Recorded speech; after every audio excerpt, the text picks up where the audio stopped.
Walls have long been more than mere structural elements. They are canvases that narrate stories, reflecting desires for nature, spirituality, or the pursuit of tranquility and stimulation. We have this long-term human desire to decorate the walls around us, right? This is almost like fundamental to the human condition, that we will smear blood and mud on the cave walls from hundreds of thousands of years ago. The Egyptians will spare no expense in terms of burying their dead. And pre-modern times, this was luxury. Luxury was the finest materials, the finest textiles, paintings, frescoes. Right. I live in the Netherlands, so just last week I went and checked out this castle. This was some baron's, fabulous, rich castle. Every single room was just filled with story and allegory, whether it's through the patterns, the symbols, the faux skylight frescoes up above, the beautiful stained glass, the tapestries everywhere, the sculptures. I mean, pre-modernism, we were surrounding ourselves in story and narrative and allegory, and it just created very rich lives until we hit the Industrial Revolution. And you can have any color you want as long as it's black. We stripped everything down. We modernized it. Le Corbusier stripped everything away. I'm pretty sure he said probably in French, you can have any color you want as long as it's concrete, right? Or white maybe. And we lost something here, right? The rest of us mere mortals just were left with plasterboard, sheetrock, as us gringos call it. And luxury is you can put an 80-inch screen on, or if it's real luxury, you put a bigger sheetrock box with a 100-inch screen on it. And where is all the richness? Where's the, where does this define luxury? I mean, we know this world. This is polyform closet systems and Val Cucina kitchens and fabulous furniture. And we fill these sheetrock boxes with lots and lots of stuff. It's a very material-driven modernism nowadays. But I steal this image from Pink Floyd because it doesn't matter how rich you are. In fact, the richer you are, the more you learn this lesson, is that time is the most precious commodity. So what I feel like as designers, architects, interior designers, theater, the thing that we could offer the best value to these clients is, we're not just designing their life, their lifestyles in terms of their material surroundings. We're designing their life in terms of moments of the time, of using every single moment of their time to make it precious, to make it special for them. So how do we do this? How do we bridge the gap between where we are in the technology and what we can do for the client? So the first big leap we have to make is stop thinking of these things as TVs and start thinking of these things as architectural surfaces. These are now becoming digital portals. They're becoming the key material to making immersive digital experiences. And once we make that transition, here's 4 ideas that we can explore: cycles of time, layers of reality, the extension of space, and digital art canvases. They'll give us some new design language that we can embrace. Let's first talk about this transition. This is the way the AV industry continues to think of it. We have a screen in a box. Now, this is a square screen in a very nice mahogany box, but I mean, it's still the same thing. It's still just a screen, and it's treated the same way that it's a media content box. You watch your football, you watch your Netflix, it's still the same thing. You watch your Leave It to Beaver. It hasn't changed. But the technology has certainly changed, as we just shared with you. Now this is more like the size of a porcelain tile. So if it's a porcelain tile, it really becomes an architectural surface. And when we do an interior design presentation, we do material swatches, you do samples, paint chips, you can do mood board images. Well, I mean, now we can literally show digital media content as part of that material board. How would we present this to clients? And the results are that it's not just a little media box. It can be the entire architectural wall. And it can be this fabulous surface in any proportion, any size, any scale you want. You could immerse yourself with the ceilings, the walls completely surrounding us. Now, here's the other thing that's really important, as I was alluding to this earlier, is that the quality of this technology has changed. You have to remember, the NASDAQ sign was really the first big splashy architectural use of LED lighting that is 25 years old at this point. And then the scale of all the spectacle LED lighting, whether it's Las Vegas and signs and architectural building lighting in the exterior, the sphere, right, U2, the entire dome, massive size, they pushed LEDs to be the architectural scale of anything you could dream of. But Hollywood now, in the past 3 to 4 years has pushed the quality to these unbelievable levels where it's approaching reality. So this is Industrial Light and Magic's The Volume. This is shooting Disney's The Mandalorian. And if instead of having a green screen like they traditionally would, they have an entire LED wall and the entire ceiling is LED. And then they use camera tracking and use live rendering so that everywhere that camera is looking through, they get a perfect backdrop. So they no longer need post effects. They can get most of the shot in camera. They can get 100% of the shot in camera on many of these scenes, which is why they've had the cinematic quality brought to television programs in mass. So this though is unforgiving in quality, and the scale of this bringing reality, it's sort of like the old, Star Trek teleportation. You can be anywhere you want at any time. And behind the scenes, right, I was saying, we do this Helios processing. You have all these technical specs. It's an alphabet soup of numbers and letters and standards. It's way too hard to understand. The only thing you have to take away from that is that you see screens like this, and it gets better every single day, week, month. The technology only gets better. So we're at this precipice now that when you're standing in front of a wall like this and you have the right content and the right display and the right processing, it is very hard to tell, am I looking at a real window? Am I looking at reality or not? So the tech, total freedom, anything you want. The reality, very high. So what's missing? To me, it's the design of experience. That's the bridge between the theater world and the architecture world that we can do. So let's just think for a moment, really, what does it mean to design experience? To situate being in time and space, or another slight variation, to build a situated, structured experience across time. You can see why I say this is more aligned with what the theater guys do than what us architects do, right, in terms of thinking through. And it's a shame that we as designers don't use this more, because space and time is fundamentally how human brains record memories. I dare you to think of a time in your past that does not fundamentally have a space associated with it. So if we want to create the rich moments, if we want to start to design our clients' lives in terms of the time and the value of time, we really have to think of space and time together. So this leads me to my first sort of creative hook that we can start to talk about, cycles of time. And this is sort of low-hanging fruit, that when you have giant walls like this and it's part of a person's key moments of life, it should just reflect the right time, right? Daily, morning, afternoon, night. Do you want to have your fine red wine overlooking Paris, the city of light? Do you want to have seasonal effects, holidays, birthday parties, special events, sports teams? This is not rocket science. Now, even just 2 years ago, the story would immediately, yeah, but content's really expensive. Yeah, but content's not expensive anymore, right? You can do AI, and let's say you want to have winter, it's Christmas, and it's my kid's birthday, and I want that wall to have the perfect content. Just go into Midjourney, type it, you get exactly those images, because these 9 images are all AI generated. They're not even real photos. So the content story is going away. This entire image, in fact, most of the images I'm showing you are simply AI renderings. Right? They're not even computer renderings. But in terms of like, what season is this? Well, it's obviously springtime, it's cherry blossoms. What time of day is this?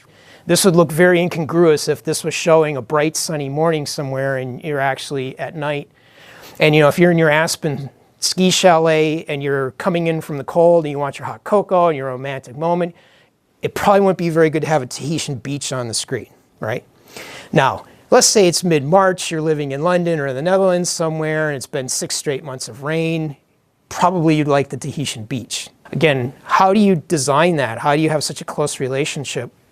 And the technology story behind the scenes is really this. The AV world in architecture since the 80s has kind of taken the preset scenes from theater, right, where you have a scene, all the values are set, record it. Next scene, all the values, record it. And we need to transition that into this sort of linear concept. We need to talk and think in cycles of time, not this. Because what happens now with all these Crestrons, Lutron systems, and trust me, I spec dozens of them, just as guilty as that, you kind of record a couple scenes, you hope it's the right one, the poor client comes in, hits these buttons randomly, they're like, what is this? I don't know. Well, okay, we'll just use this for dinner. I don't know what it's supposed to be. So it's not even linear, it's just scrambled scene design. And I think about how would we start to document this? How do you diagram this? How do you present this to clients? And really we're thinking of cycles of time, different scales, different representatives, representations. You want to show, like, in the morning, sir, you're going to do your yoga, and we're going to have this scene, and you're going to have your wine at night in this scene, and how's it going to look?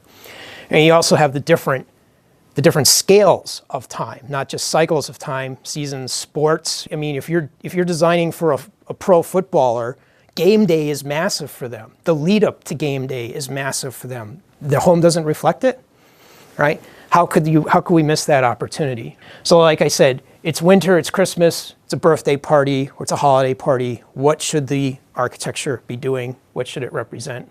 And from an implementation point of view, this is very low-hanging fruit. You could go to any AV integrator, I'm sure. You could put a package together. You could put a signage player in, an advertising signage player that just has a scheduled range of JPEGs per calendar, right? Or you can do all sorts of sophisticated systems. You can imagine, and very quickly in the future, we have AI systems built into these generative systems that are clock-based, time-based, that can create whatever you want on a live basis. The second concept is layering content. Now, I'm sure in a lot of out-of-home advertising, what is it here in London? Piccadilly Circus, right? Has the big LED walls. You've probably seen the forced perspective, right? Trompe-l'oeil.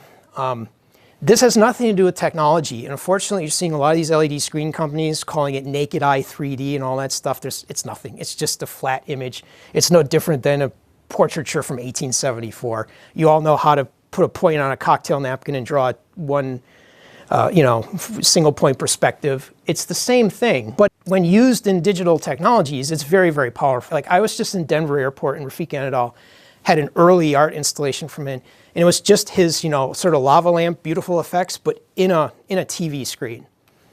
Nice, but okay. What Rafik did that made all the difference is his screen goes all the way out to here. He did that forced perspective edge condition, and suddenly it gives massive depth. It gives that perception of space and feeling, so that his lava lamp effects, AI, whatever he wants to call it, is bouncing around, and it's strikingly different. So let's think about luxury kitchens for a second. People will spare no expense on the kitchens. So to me, this is an obvious place that immersive digital experiences could be very powerful. So let's say you have brass rods. You can see holding up some real shelving here. You have a screen behind it. On the screen, you have your cherry blossoms. They're animated, they're swirling around. And then what you do is, behind the trees, you put some extra what looks like brass rods in, but those are virtual. Those aren't really there. You also play with the spacing, so you can't really see if it's correct forced perspective or not, right? You take it away from a single point, and you make it more forgiving across a wider range. Imagine how beautiful this would be to walk in the morning and you see this scene, right?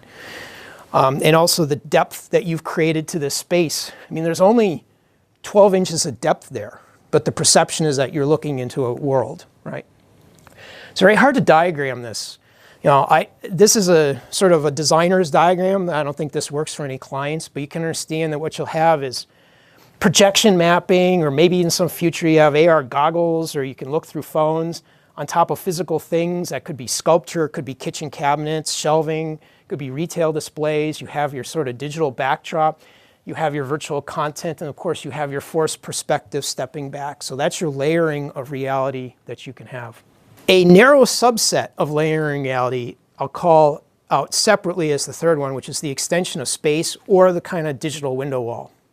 So again, let's say you're in your fabulous Swiss chalet, but you actually don't have really great views or vistas for some reason, or maybe one room doesn't have it.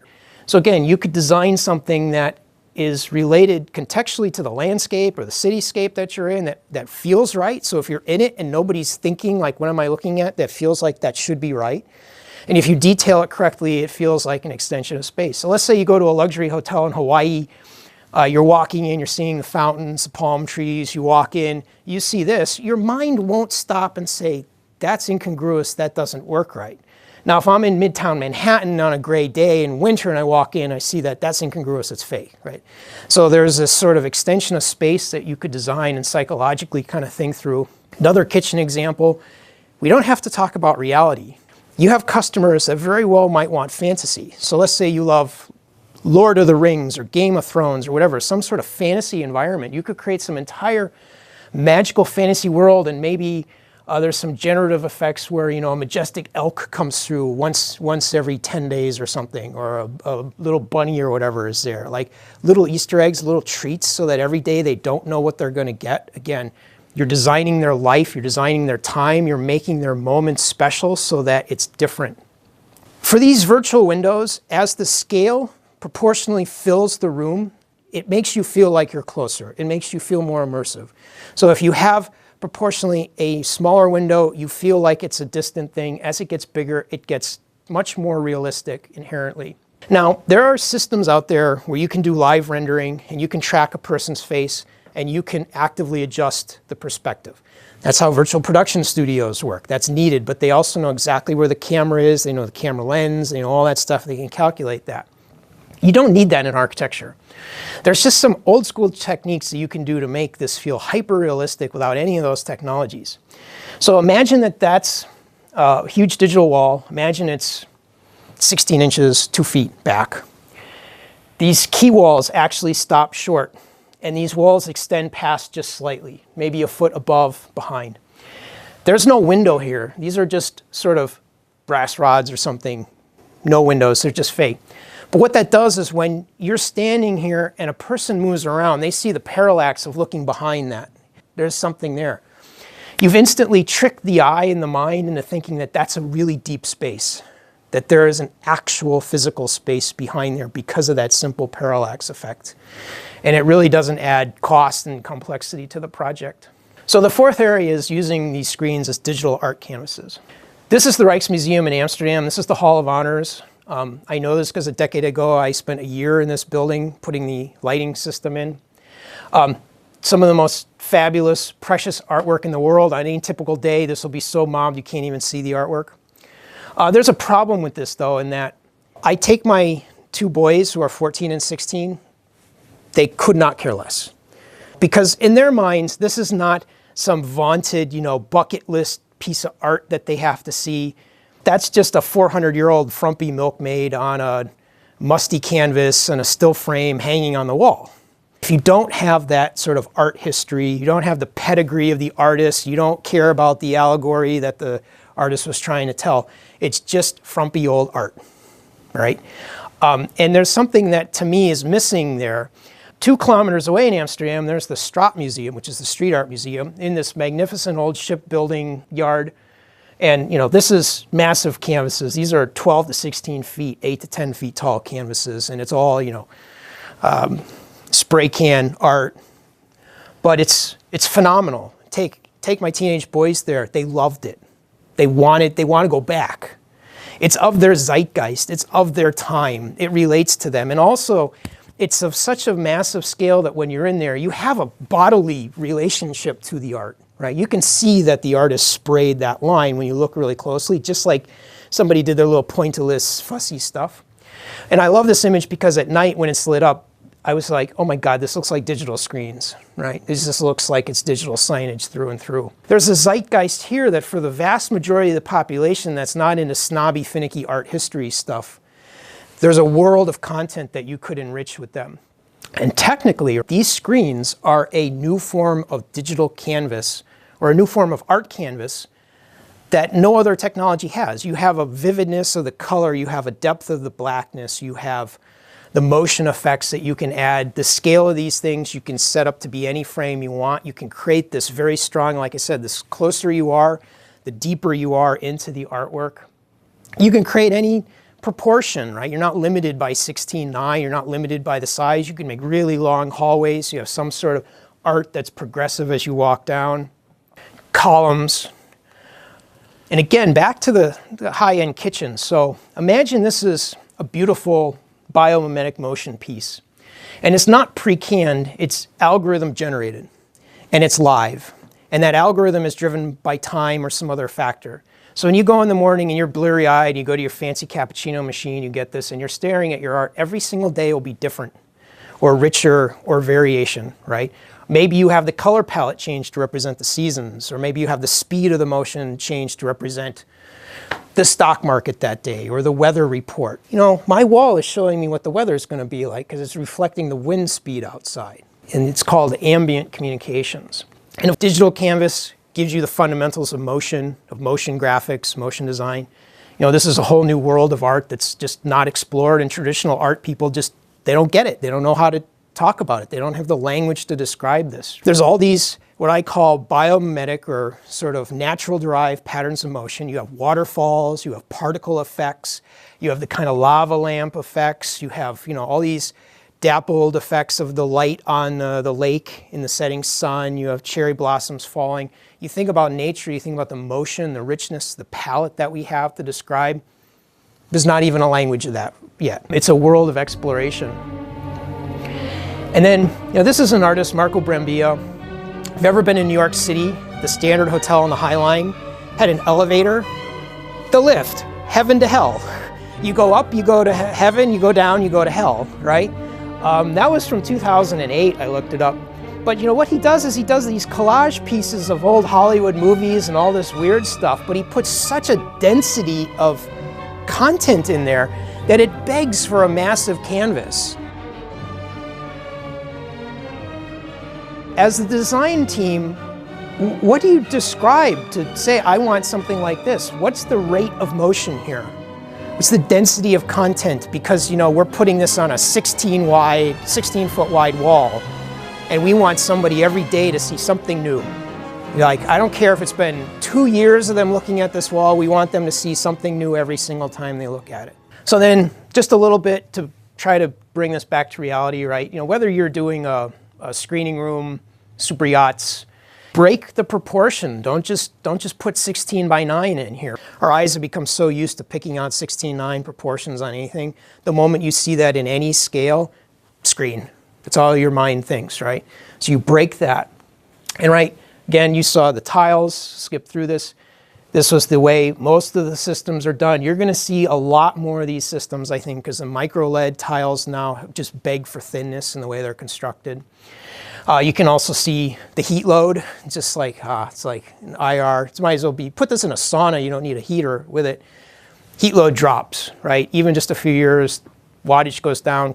The key thing on these systems though is you still need a very solid substrate because you're putting these tiles together. If you noticed how sharp the corners are and how perfectly honed these edges are, think about it, you have 0.8 millimeters between pixels. So you have to put a physical gap between the edges and the pixels. So you have like 0.4 millimeters gap that you can play with. And as they get even tighter, 0.6, 0.5, that gap has to be even more perfect. So there's a lot of stuff that goes into making, for example, we have a magnetic mounting system. The tiles snap in, all the power and data is flowing through these magnetic mounts. But when we put these in, we align them, we calibrate them physically, and then we calibrate them digitally so that our software, again, Hollywood, they are fussy as hell. They want everything absolutely perfect. We can take the end row of pixels and the end row of pixels on the other one, and if you think about, there's a corner condition, so light refracts. It's a caustic lighting effect. So you might see one row of the RGB LEDs. Again, we're talking at like 1/10 of a millimeter is the total size, but you can see that effect. So we'll dim one or compensate the edge of the LEDs so that you don't see that edge, so that when the light blends through the corner of that epoxy resin edge, it's perfect. That's just the level of care and detail that goes into these screens. Really, really high quality to get these results. But what I'm more concerned about is just the basics. When you're sitting down there on trace and you're sketching with your clients, you know, do you have a sense of the scale of these things? Do they have a sense of the scale? You know, this is 16:9, 300. This is roughly an 8K screen. Just put the scale figure in there like you're used to. It shows it, but go vertical, go panoramic. You could put a 4K screen in right here. That's how much resolution and content is on that wall, and then still show some, you know, it's a Hamptons client. They love the America's Cup. You put visions of sailing ships and the horizon at the ocean all the other times of the day. Columns. I mean, even just going more corporate, imagine a conference room. Imagine, you know, normally you'd have the 100-inch TV there. You have some HDMI cable hanging out of it, right? Make the whole wall digital. What an experience you've just created for them. Again, just looking at, you know, what are the tiles. This is really difficult. A lot of people have a hard time. You have pixel pitch times resolution times physical size. So it's very hard to kind of understand how much resolution do I need? Like when you're trying to pick, do I need 1.2 or 0.8 or 0.6 or whatever?